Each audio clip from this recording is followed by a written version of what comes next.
क्या महीने के आखिर में आप भी ये सोचती हैं कि पैसे पता नहीं कहाँ जा चुके हैं। सैलरी या घर का बजट आता है और कुछ ही दिनों में ख़त्म होना शुरू हो जाता है। बच्चों के खर्चे, राशन, बिजली का बिल और घर का किराया, फिर आखिर में सेविंग का सवाल ही पैदा नहीं होता।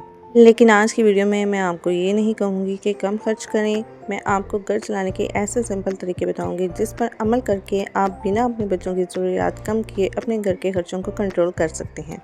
और वीडियो के आखिर में मैं आपको एक ऐसा सिंपल बजट फार्मूला भी बताऊंगी जिससे आपको हर महीने पहले से ही पता होगा कि हमने कहाँ पैसे खर्च करने हैं और कितनी सेविंग करनी है। इसलिए वीडियो को एंड तक ज़रूर देखिएगा। हो सकता है आपकी सेविंग का मसला कम इनकम नहीं बल्कि प्लानिंग से ना खर्च करना हो। तो अस्सलाम वालेकुम।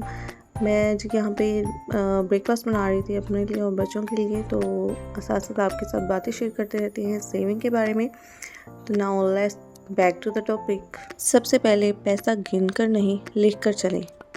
पैसे खर्च करने का सबसे पहला रूल है कि जो चीज़ें आपको चाहिए उसको पहले लिस्ट बना लें, उसको लिख लें। महीने के शुरू में एक नोटबुक लें और उसमें ये 3 चीज़ें लिखें: टोटल इनकम, ज़रूरी खर्च और गैर ज़रूरी खर्च। अक्सर हमें लगता है कि हम बहुत कम खर्च कर रहे हैं, लेकिन जब हम छोटी छोटी चीज़ों का हिसाब निकालते हैं तो मालूम होता है कि ये इन छोटी छोटी चीज़ों पर ही बहुत से पैसे खर्च हो चुके हैं। बच्चों की एक्स्ट्रा चीज़ें, कभी ऑनलाइन शॉपिंग, कभी गैर ज़रूरी शॉपिंग कर लेना, इससे बहुत से पैसे खर्च हो जाते हैं और हमें हर बार लगता है बस इतने ही तो पैसे थे, लेकिन वही छोटी से छोटी चीज़ें मिलकर बहुत बड़ी अमाउंट बना देती हैं। घर का राशन लाने के लिए पूरी लिस्ट लिखे बगैर कभी भी शॉपिंग ना करें। घर के बजट का बहुत ज़्यादा हिस्सा जो है वो हमारे राशन में चला जाता है। इसलिए ग्रोसरी लेने से पहले घर में जो मौजूद सामान है उसको पहले एक दफ़ा देख लें और नोट डाउन कर लें कि ये चीज़ें हमारे पास मौजूद हैं इस महीने के लिए। जो घर में मौजूद हैं चीज़ें, उनकी दोबारा से शॉपिंग मत करें। इसके बाद पूरे हफ्ते का मेन्यू डिसाइड करें। अगर आपको पहले से मालूम है कि मंडे को क्या बनेगा, ट्यूसडे को क्या बनेगा और वेडनेसडे को क्या बनेगा, तो आप कभी भी गैर ज़रूरी सामान नहीं खरीदेंगी। बच्चों के खर्चे कंट्रोल करें। जो गैर ज़रूरी उनके खर्चे होते हैं उनको कंट्रोल करें। इसका ये मतलब नहीं कि आप उनकी खुशियों को ही नज़रअंदाज कर दें। बच्चों को हर बार महंगी चीज़ों की ज़रूरत नहीं होती। बच्चों को भी बजट के बारे में बताना एक अच्छी तरबियत होती है माँ बाप के लिए। नेक्स्ट पॉइंट इज़, हर चीज़ सेल में देखकर मत खरीदें। सेल के नाम पे हम जो चीज़ खरीदते हैं हम समझते हैं कि हमने सेविंग कर ली, लेकिन जो चीज़ हमें चाहिए ही नहीं थी हमने वो ख़रीद ली और हमने सेविंग की ही नहीं। इस तरह सेल पे लगी हुई चीज़ जब आप ख़रीदें उससे पहले खुद अपने आप से पूछ लें, खुद को इत्मीनान में ले लें कि क्या ये चीज़ अगर सेल में ना होती तो क्या मैं ख़रीदती। अगर जवाब नहीं तो इसका मतलब आपने सेविंग की ही नहीं। हर महीने सबसे पहले सेविंग करें। हम अक्सर सोचते हैं जो पैसा महीने के एंड में बच जाएगा वो हम सेविंग में ले लेंगे, लेकिन ऐसा नहीं होता। सच बात तो ये है कि महीने के एंड पर कोई पैसा बचता ही नहीं है, इसलिए अपने इस रूल को भी चेंज कर लें। पहले सेविंग करें, उसके बाद खर्च करें।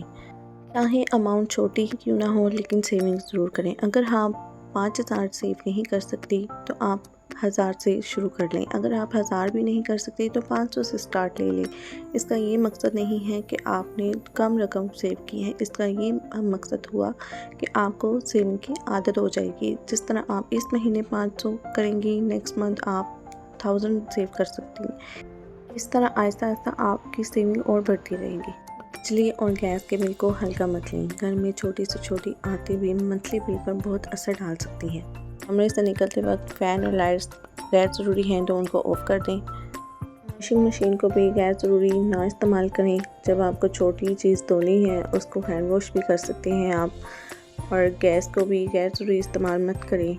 उसके लिए भी प्लानिंग कर लें कि कौन सी चीज़ किस टाइम में बनानी है ताकि उसी टाइम पे वो गैस यूज़ हो सके, ताकि बिल कम आ सके।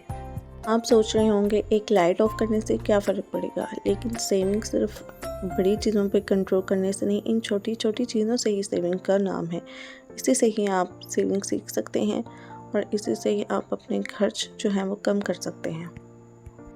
बाहर का खाना भी कम कर दें। आज का डिलीवरी और बाहर का खाना बहुत आसान हो चुका है। कभी हम थकान की वजह से ऑर्डर कर देते हैं और कभी हम अपने मूड की वजह से ऑर्डर कर देते हैं, लेकिन अगर आप बजट बचाना चाहती हैं तो बाहर के खाने का भी एक फ़िक्स्ड बजट बना लें, ताकि आपको दुश्वारी पेश ना हो, आपको ये मत लगे कि बहुत ज़्यादा पैसे खर्च हो चुके हैं। मिसाल के तौर पर बाहर का खाना खाना है तो उसका भी मंथ में 2 दफ़ा खा लिया जाए, और अगर घर का बना हुआ खाना भी प्यार और मोहब्बत से सर्व किया जाए तो फैमिली के लिए वो भी बहुत अच्छा होता है। घर में फूड वेस्ट को ज़ीरो पर लेकर आएँ। रोटी, सब्ज़ी, चावल या कोई और खाना अगर आपका बच गया है तो उसको फेंकने की बजाय ये सोचें कि इसको मैं नेक्स्ट वीक किस तरह इसको यूज़ कर सकती हूँ, किस तरह बच्चों के लिए बना सकती हूँ, कोई अच्छी सी चीज़ बना सकती हूँ। बची हुई रोटी को ब्रेकफास्ट में यूज़ किया जा सकता है, चावल से भी कोई चीज़ बनाई जा सकती है और सब्ज़ी को भी हम यूटिलाइज़ कर सकते हैं नेक्स्ट डे पे। मकसद ये नहीं है कि घर वालों को पुराना ही खाना खिलाया जाए, मकसद सिर्फ ये है कि जो खाना हमने बनाया है उसको कम अज़ कम जो है हम उसको वेस्ट ना करें।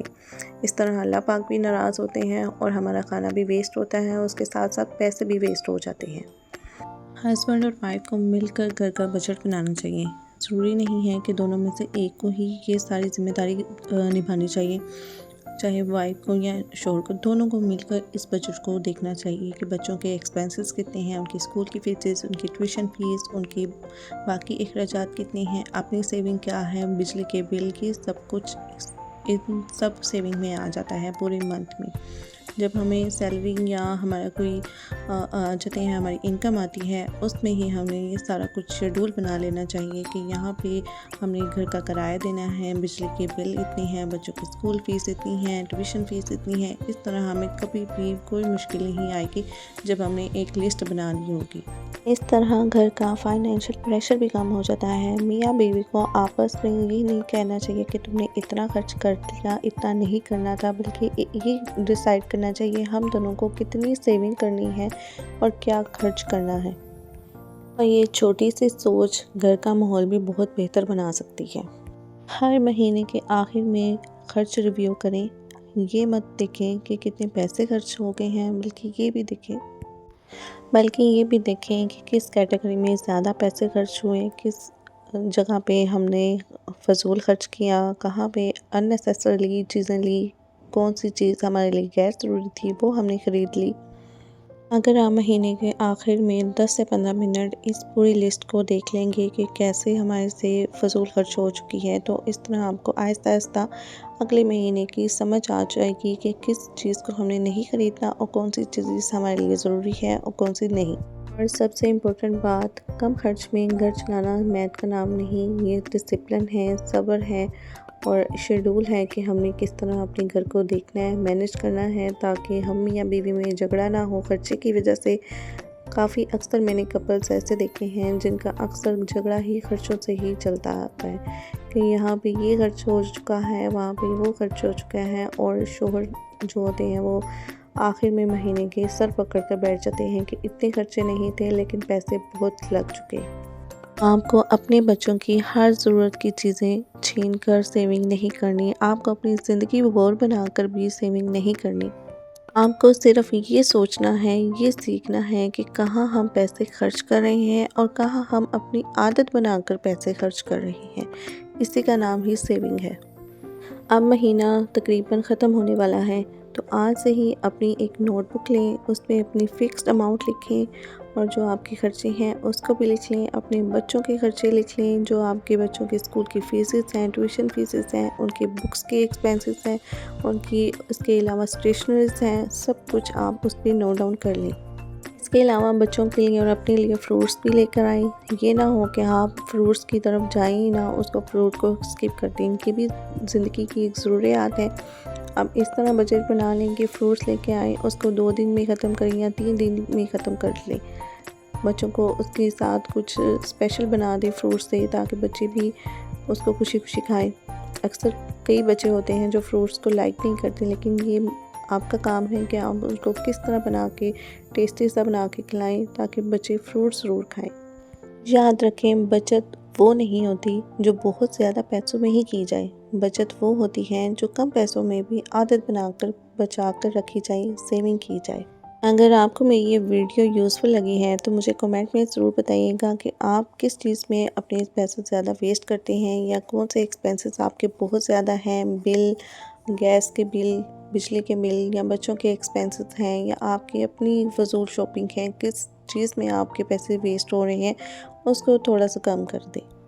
मेरी वीडियो आपको अच्छी लगी है तो लाइक और शेयर भी करें अपने फ्रेंड्स के साथ, ताकि वो भी मेरी वीडियो से फ़ायदा उठा सकें और मैं इस तरह की आपके साथ मोटिवेशनल वीडियोस बनाती रहूं। इससे मुझे भी मोटिवेशन होगी कि मैं आपके लिए ज़्यादा से ज़्यादा वीडियोस बनाया करूं। नेक्स्ट वीडियो में मैं आपके साथ शेयर करूंगी इस्तग़फ़ार की तस्बीह, जो कि मेरी लाइफ में कितना कुछ चेंज हुआ इस्तग़फ़ार की तस्बीह करने से। ये मैं आपको नेक्स्ट वीडियो में आपके साथ शेयर करूंगी। और तब तक के लिए मेरे बेल आइकन को प्रेस कीजिए ताकि मैं नई से नई वीडियो आपके साथ शेयर कर सकूं। मेरी कोई भी बात आपको बुरी लगी हो तो उसके लिए माज़रत। और एंड पे मैं आपसे एक रिक्वेस्ट करना चाहती हूँ कि मेरे प्यारे से भाई के लिए मग़फ़िरत की दुआ ज़रूर किया करें।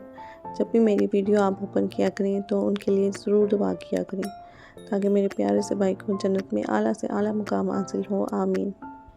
आज के लिए इतना ही, मिलते हैं नई वीडियो में नए टॉपिक के साथ। तब तक के लिए अल्लाह हाफिज़। बेल आइकन को प्रेस किए बगैर मत जाइएगा। अपना ख्याल रखिएगा और दुआ में याद रखिएगा। अल्लाह हाफिज़।